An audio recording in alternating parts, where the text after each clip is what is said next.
먼저 소개해드렸던 레인지로버, 고급 SUV로서 그리고 대형급 모델로서 존재의 가치를 충분하게 표현해냈었죠. 정말 타고 좋았습니다.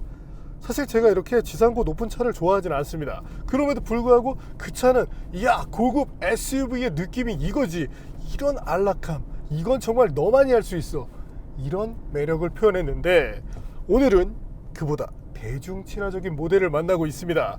레인지로버 스포츠죠. 자, 엔진은 3리터를 기반으로 현재 모델 P360이라는 버전인데, 대중적이라고 말하지만 여전히 비싼, 하지만 그래도 접근성이 좋은 고급 SUV. 자, 레인지로버 스포츠가 어떤 매력을 갖고 있는지 잠시 함께 느껴보시겠습니다.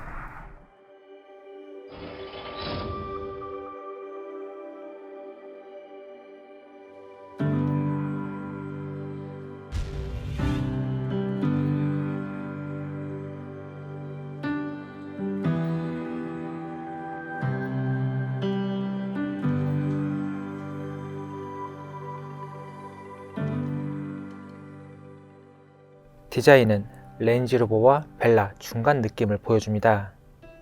굳이 따지면 벨라 쪽에 더 가까워 보이죠? 벨라는 제기호 F페이스 플랫폼 기반이지만 레인지로버 스포츠는 신형 레인지로버 플랫폼으로 개발됐습니다. 앞으로 전기차 버전도 나오고요. 플랫폼을 공유한 덕에 레인지로버와 동일한 비틀림 강성을 갖습니다. 깔끔한 디자인이죠. 레인지로버보다 젊은 느낌으로 디자인됐습니다. 레인지로버와 비교하면 전면부 범퍼와 후면부 디퓨저에서 차이가 나죠. 테일램프 디자인이 완전히 다릅니다. 도각 능력은 최대 900mm까지 가능하고요. 인테리어는 레인지로버와 유사합니다. 같이 비교해서 볼까요? 레인지로버 대비 일부 차이를 보입니다.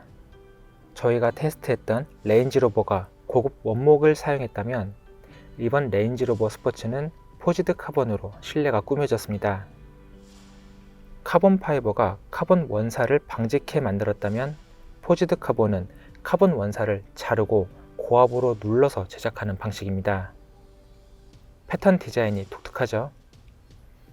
여기에 크롬 장식 대신 어두운 세팅 크롬으로 조금 더 젊은 분위기를 냈습니다. 계기판, 인포테인먼트 시스템, 공조장치와 터레인 리스폰스 다이얼까지 레인지로버와 모두 동일하죠. 온도 조절이 가능한 냉장고도 있고요. 뒷좌석도 엔터테인먼트 모니터와 시트 구성, 공조장치와 USB 포트 등도 레인지로버와 유사합니다. 다만 레인지로버보다 등급이 낮다 보니 일부 차이점도 있는데요. 사운드 시스템에서도 차이를 보이는데 현재 모델은 레인지로버처럼 헤드레스트에 스피커가 추가되진 않았죠. 뒷좌석 시트도 등받이만 전동식으로 작동해 레인지로버와 차이를 보입니다. 선쉐이드도 수동으로 조작해야 하고요. 트렁크 공간은 레인지로버보다는 작지만 일반 SUV 중에서는 큰 편에 속합니다. 요즘 보기 힘든 풀사이즈 스페어 타이어도 있죠.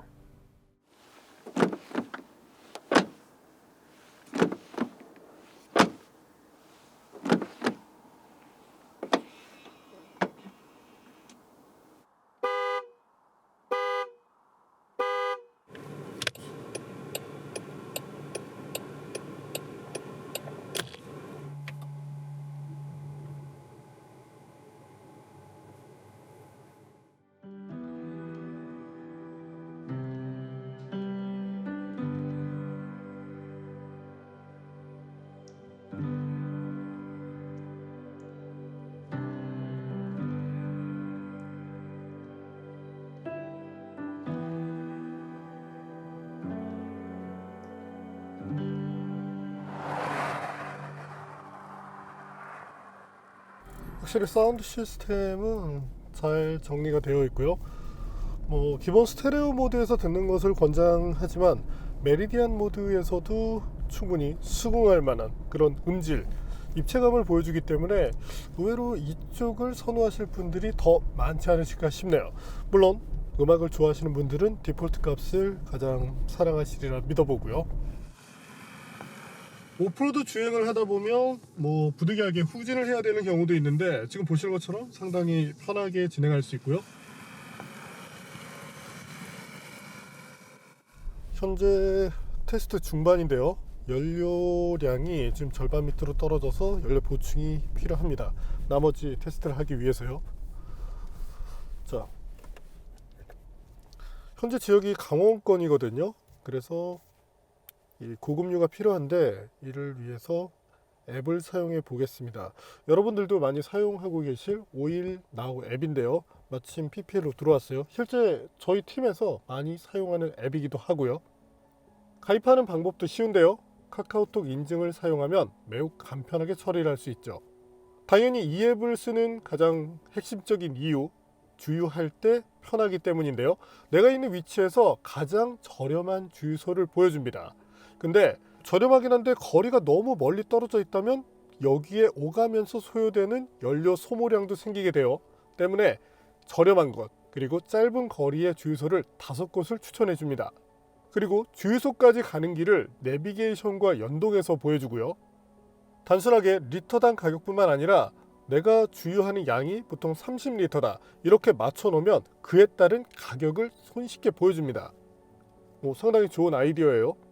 내비게이션을 사용해서 출발지와 도착지를 설정했을 때 경로상에 있는 주유소를 볼 수도 있고요.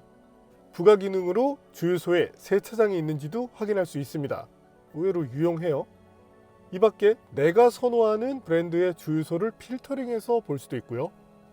내 차를 선택하고 기본 정보를 입력해 놓으면 차량 관리에 필요한 정보를 얻을 수도 있습니다. 쉽게 말해서 차계부인데요.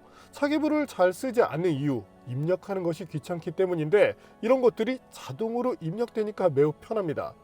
특히 일부 국산차들은 이 앱 사용 시 누적거리 등을 자동으로 입력받을 수 있게 되고요. 또한 유지비 절약을 위한 다양한 콘텐츠도 지금 보시는 것처럼 추가 제공을 해주고 있습니다. 물론 내연기관뿐만 아니라 시대에 맞춰서 전기차에서 사용하는 것도 가능한데 보시는 것처럼 충전소의 위치를 비롯해서 사용 가능 여부, 그리고 충전대 가격, 충전기의 출력까지 보여줍니다. 충전기 출력을 보여주는 것은 꽤나 좋아요. 그리고 지도 안에서 급속과 완속을 이렇게 손쉽게 변경할 수도 있죠. 자, 연료 보충도 충분히 잘 했고, 그럼 지금부터 레인지로버 스포츠와 함께 달려보겠습니다. 자, 3리터 엔진을 탑재하고 있다고 처음에 말씀을 드렸죠. 현재 판매되고 있는 이 모든 레인지로버 스포츠 3리터 가솔린 디젤 그리고 플러그인 하이브리드 이렇게 구분이 되는데 차량의 등급에 어울리는 3리터 엔진을 사용함으로써 초반에 움직일 때 그리고 운전자가 원해서 차가 달려나갈 때 이 모든 것들을 두루두루 잘 소화시키고 있습니다. 우리가 일상에서 이용할 때 중요한 영역들이 있어요. 지금 같은 환경 속도를 낮춰서 10km, 20km, 30km 이렇게 부드럽게 전개되는 환경, 우리의 일상의 모든 것들을 차지한다고 볼 수 있을 텐데 이 환경에서 편합니다. 그래서 우리가 조금 더 배기량이 있는, 조금 더 힘 있는 그런 엔진을 택하는 것인데, 자, 3리터 엔진으로서 충분한 반응성 그리고 편안함을 보여준다는 점이 좋은데요. 자, 배기량 대비 엔진 출력은 잘 뽑았어요. 최대 토크는 51kg/Fm인데 3리터 모델로서는 가장 보편적인 토크 수치를 보여줍니다. 그리고 이런 토크 수치, 물론 이제 이게 사실 페이퍼 매니아들에게는 이 수치적인 의미가 매우 중요하지만 차를 이제 많이 경험하신 분들의 경우는 수치가 조금 떨어지고 이런 것보다는 내가 탔을 때 얼마나 더 편안하게 운영이 되는가, 이런 것들이 중시되죠. 차를 평가하는 입장에서도 저희도 그런 부분을 더 유심히 봅니다. 자, 지금처럼 가속 페달을 밟아서 이 큰 차체를 이끌고 나갈 때 그리고 저속에서 움직일 때 엔진에 대한 불편함은 전혀 나오지 않네요. 자, 변속기도 좋아요.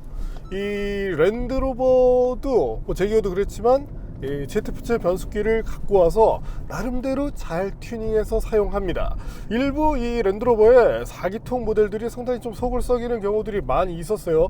반면에 6기통 엔진은 그래도 나름대로 신뢰도를 쌓아왔죠. 그리고 지금 이 완성도 측면에서 충분히 칭찬을 해줄만 합니다. 자, 그리고 차를 타는 동안 처음에 이 레인지로버를 만났을 때 역시 너는 고급 SUV가 맞구나. 이 큰 덩치에 어울리게 서스펜션도 참 여러 가지를 진짜 내가 타고 있는 것이 자동차가 아니라 마치 고급 요트 같은 그런 느낌을 잘 선사해 주는구나. 자, 반면에 레인지로버 스포츠는 그것보다 젊은 느낌이 강합니다. 그래서 쇼크를 그렇게 이렇게 눌러서 처리하기보다는 어느 정도는 넘겨주도록 세팅이 되어 있죠. 서스펜션도 이 멀티 챔버를 쓰는 것, 이런 것들은 동일한데 좀 더 반응성이 빨라졌다고 느끼게 돼요.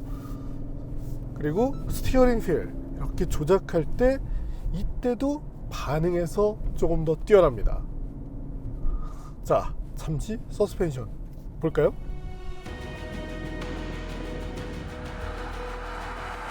레인지로버 스포츠에는 다이나믹 에어 서스펜션이 장착됩니다. 랜드로버에서는 최초 사용이고요. 어댑티브 다이나믹스 2 기술이 적용되는데 액티브 트윈 밸브 댐퍼를 꾸준히 제어해 차체의 움직임을 줄여주는 역할을 하죠.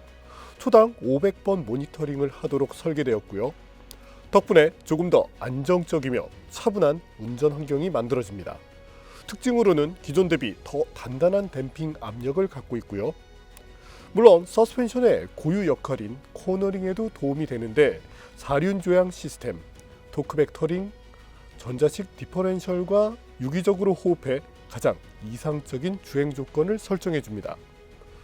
복잡해 보이지만 한층 빠르게 정밀 제어되는 에어 서스펜션을 통해 다양한 노면에서의 성능을 잘 끌어냈다고 보면 되죠.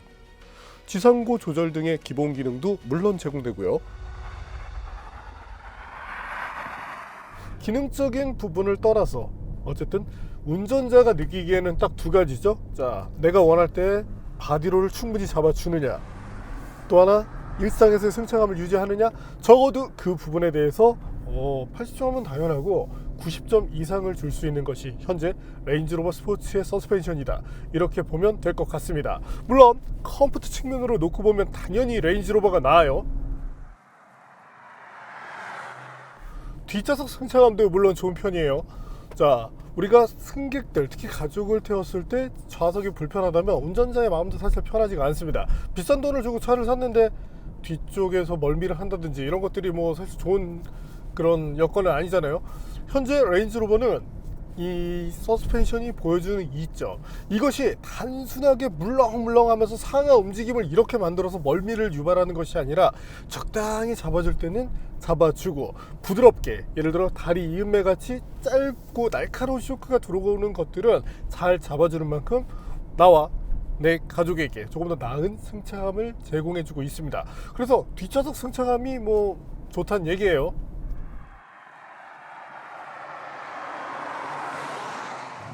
확실히 오프로드에서도 승차감이 좋아요.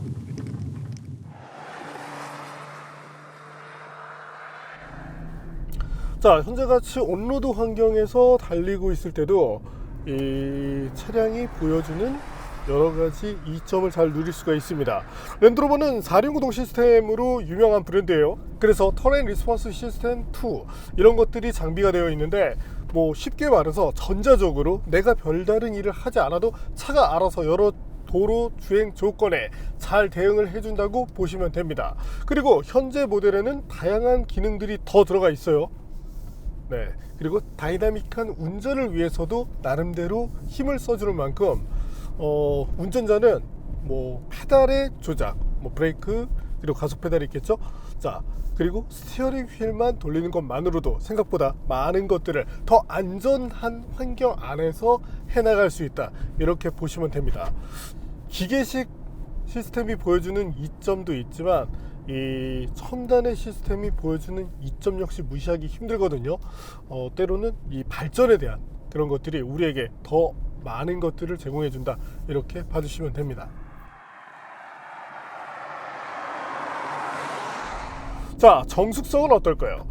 수치적으로 놓고 본다면 네, 좋은 편으로 나옵니다. 하지만 이건 시속 80에서 90km까지고 그 이상에 이르렀을 때, 그리고 국내 제한 속도를 약간 넘겼을 때는 생각보다 소음이 많이 들어옵니다. 공기저항 지수라든지 이런 것으로 놓고 보면 분명히 좋아요. 0.29라는 숫자가 사실은 이 정도 덩치에선 대단하거든요.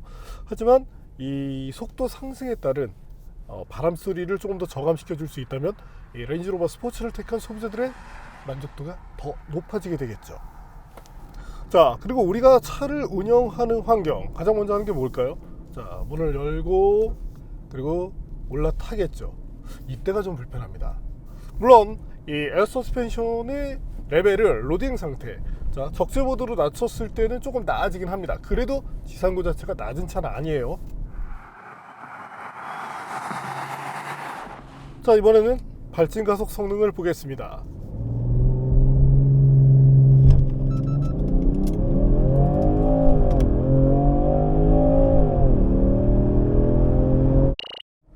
제조사 공식은 6초대인데 그것보다는 네, 약간 뒤쳐졌죠. 실제 차가 나갈 때도 이렇게 빠릿하게 나가기보다는 조금 묵직하게 밀고 나가는 느낌이 짙습니다.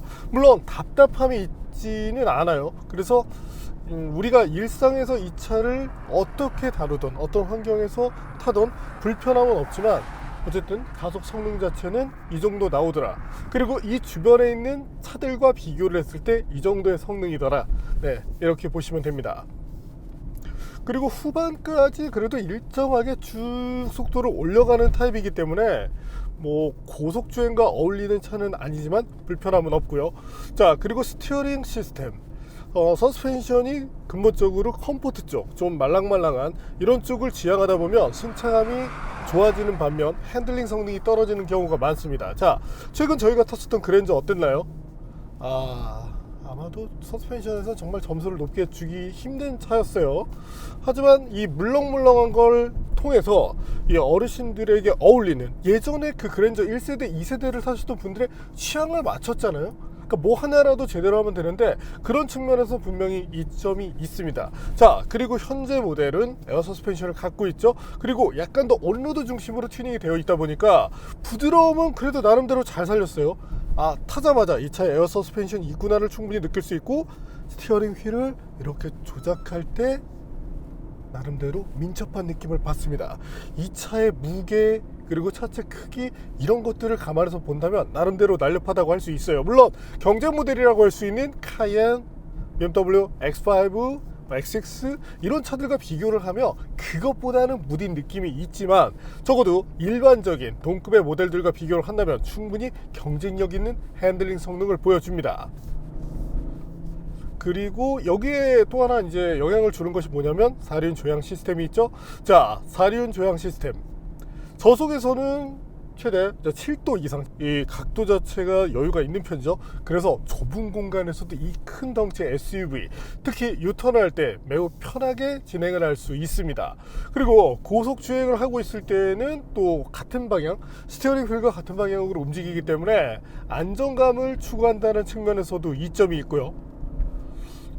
그리고 이런 것들을 잘 못 만들면 고속에 올라갔을 때 뒤쪽이 막 이렇게 요동치면서, 제가 어떤 차라고 얘기는 안 하겠지만 작년에 저희가 탔었던 모 모델 같은 경우가 매우 불안하게, 그래서 지금 그 회사가 몇 달 전에 보니까 그 조향 시스템 다시 개발을 하고 있더라고요. 어쨌든 기술을 가져와서 쓰는 것도 좋지만 기술을 가져와서 안정화되게끔 세팅을 해서 소비자들에게 제공하는 것도 중요한데, 적어도 현재 이 레인지로버 스포츠에서는 그런 시스템에 의한 아쉬움은 나타나지 않습니다.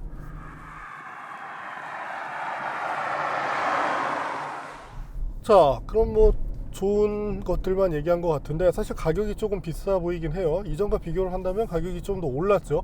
그리고 저희가 타고 있는 지금 이 트림 오토바이오그래피는 더 비싸요. 그래서 1억 5천대에서 이제 스타트를 하는데, 자, 그래도 최상급 트림답게 이 손에 닿는 부분, 우리가 이제 뭐 여러 가지 것들을 하잖아요. 자, 이랬을 때 감촉은 좋습니다. 소재를 좋은 것을 썼다는 것인데, 자, 도어 트림만 보더라도 네, 앞서 보셨겠지만 좋은 것들이 잘 쓰이고 있죠. 물론 사운드 시스템도 상황에 따라서는 조금 먹먹한 느낌이 들 수 있기 때문에 이 다른 부가 기능을 쓰지 말고 있는 그대로의 메리디안 사운드 시스템을 감상하시라, 제가 이렇게 말씀을 드렸었죠. 자, 그리고 시트는 매우 편합니다. 기능적인 부분도 그렇고. 자, 이번에는 연비를 볼까요? 가솔린 엔진을 쓰지만 연비는 무난했습니다. 정체 구간을 달렸을 때 연비 리터당 3에서 4km 정도로 평이한 수준이었는데 고속도로를 달릴 때는 의외로 좋았어요. 리터당 16km 정도를 볼 수 있었기 때문이죠. 환경이 조금 나빠져도 대략적으로 리터당 14km 정도는 볼 수 있었습니다. 차량 스스로 연비를 높이기 위한 코치를 해주는데요. 보시는 것처럼 페달에서 발을 떼는 시점 등을 알려주기도 하죠. 이 차의 무게라든지 이런 걸 감안했을 때는 충분히 수긍할 정도는 돼요. 어차피 이 정도 SUV 타시는 분들은 대부분 예상을 하시니까요. 자, 무게 얘기가 나왔는데 현재 차의 무게를 한번 볼까요? 네, 2.5톤 정도 되는데 나름대로 그래도 균형 등은 잘 잡았습니다. 그리고 무게감을 크게 느끼지 않게 하는 것도 기술 중에 하나인데 그런 부분도 역시 잘 소화시키고 있고요. 자, 제동 성능 볼까요?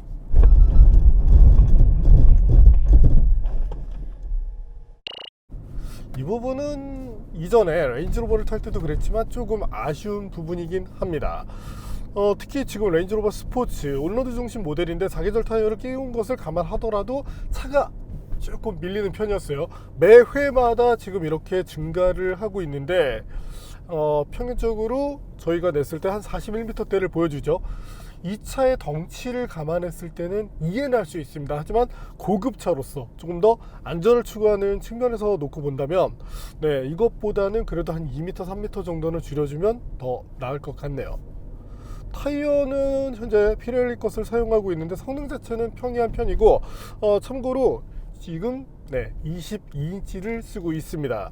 레인지로버 스포츠에는 20인치, 21인치, 22인치, 23인치까지 사용할 수 있는데, 자, 외적으로는 큰 휠이 좋아요. 하지만 이 사이즈가 너무 커지다 보면 때로는 윈터 타이어가 필요하신 분들도 있고 때로는 내 취향에 맞는 다른 타이어를 이제 쓰고 싶을 때 타이어 선택의 폭이 제한적이기 때문에 너무 큰 휠을 선호하기보다는 적정 사이즈, 시장에 많이 나와 있는 사이즈를 선택했을 때 내가 나중에 타이어를 바꿀 때 유리하다. 네, 이렇게 봐주시면 됩니다.